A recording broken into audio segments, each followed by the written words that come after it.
Baik, terima kasih. Saya akan mempresentasikan asesmen tengah semester untuk mata kuliah kepabianan dan ekspor impor. Nama saya Arta Nugraha Jonar, NIM saya 211240021. Soal yang pertama adalah yang berkaitan dengan eh, case tentang PT Jadi Berkah yang saat ini berkomunikasi dengan Yokohama Feed Corps untuk mengekspor 1.500 ton palm kernel explorer dari Pelabuhan Tanjung Priok, Jakarta menuju Pelabuhan Yokohama, Jepang. Dan kedua belah pihak sepakat menggunakan Incoterm 2020, namun pembeli meminta penawaran dengan dua opsi, yaitu FOB Tanjung Priok dan CIF Yokohama. Dan jika kapal terlambat datang 2 hari dan terjadi kerusakan muatan 5% saat di pelabuhan muat, siapakah yang menanggung resiko pada masing-masing skema Incoterm FOB ataupun CIF? Jelaskan alasannya. Nah, saya akan melihat dari masing-masing skema itu Incoterms, kemudian kita juga bisa lihat dari titik alih resikonya, waktu terjadi kerusakan, dan penanggung resiko serta alasannya. Nah, untuk yang skema pertama yaitu FOB atau Free On Board di Tanjung Priok, kita melihat bahwa titik alih resiko ini akan beralih saat barang sudah berada di atas kapal di pelabuhan muat. Nah, dari case ini kita dapatkan bahwa barang masih di pelabuhan muat ketika kerusakan sebanyak 5% ini terjadi. Maka yang menjadi penanggung resikonya adalah dari sisi penjual atau dari PT eh, Jadi Berkah.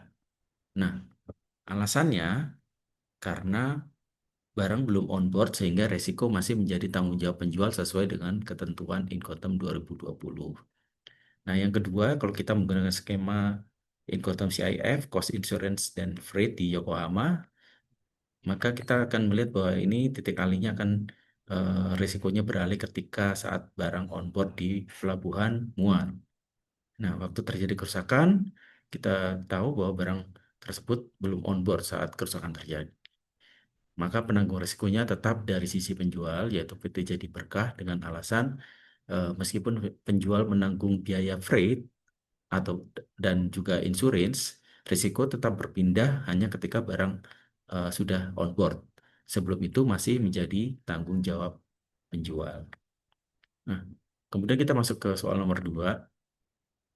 Di sini dikemukakan ada 3 instrumen dasar, yaitu the three basic of customs law yang wajib diketahui oleh eksportir dan atau importir dalam menunjang bisnisnya. Sisi lain, cukup banyak skema FTA yang ditandatangani pemerintah dan sangat erat kaitannya dengan 3 instrumen dasar tersebut. Nah, dengan berlandas pada 3 instrumen tersebut, bagaimana kondisi ini dapat memberikan keuntungan optimal bagi eksportir, importir, dan negara. Nah, di sini kita lihat dulu apa saja 3 instrumen dasar atau the three basic of custom laws. Dari sisi instrumen dan dari sisi perannya. Yang pertama, instrumen pertama adalah classification atau HHS code, di mana perannya adalah untuk sebagai dasar aturan barang. Sementara instrumen yang kedua adalah valuation atau nilai pabean, maka perannya adalah menjadi dasar bea masuk. Dan instrumen ketiga yang merupakan origin atau asal barang, dan perannya di sini adalah sebagai dasar certificate of origin. Nah, kalau kita kaitkan dengan FTA, maka kita bisa melihat classification ini akan melihat dari sisi origin yang akan menciptakan atau menjadi dasar dari certificate of origin itu sendiri, dan dalam FTA akan menjadi tarif preferensi. Dan kalau kita lihat dari sisi valuation, maka kita bisa mendapatkan perhitungan biaya masuk, di mana ini akan menentukan dari sisi landed cost dari suatu barang atau suatu produk. Nah, bagaimana 3 instrumen ini akan memberikan keuntungan yang optimal bagi eksportir, importir, dan negara? Maka kita melihat dari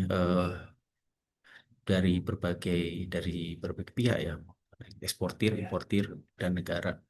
Dari sisi pihak eksportir, peran dari 3 instrumen kepabeanan ini memberikan kepastian pada ketika penerapan HS Code untuk memastikan kepatuhan terhadap regulasi ekspor itu sendiri. Dan em, dari sisi valuation, valuation yang benar akan meningkatkan transparansi dari transaksi. Kemudian dari point origin, of origin yang valid akan memungkinkan penerbitan CO atau Certificate of Origin untuk FTA. Nah, keuntungan apa yang akan dapat diperoleh? Yang pertama, produk tentu akan menjadi lebih kompetitif karena pembeli dapat menikmati tarif preferensi FTA. Kemudian proses ekspor juga menjadi lebih lancar dan minim sengketa dokumen. Serta keuntungan yang bisa dapat diperoleh adalah dapat memperluas akses pasar global karena memenuhi syarat teknis dan tarif. Nah, bagaimana dari sisi importir? HS yang akurat akan menentukan tentu tarif biaya masuk yang tepat atau yang benar. Dan sisi valuasinya tentu ini eh, dengan valuation yang jelas dapat menghindari masalah audit kepabeanan.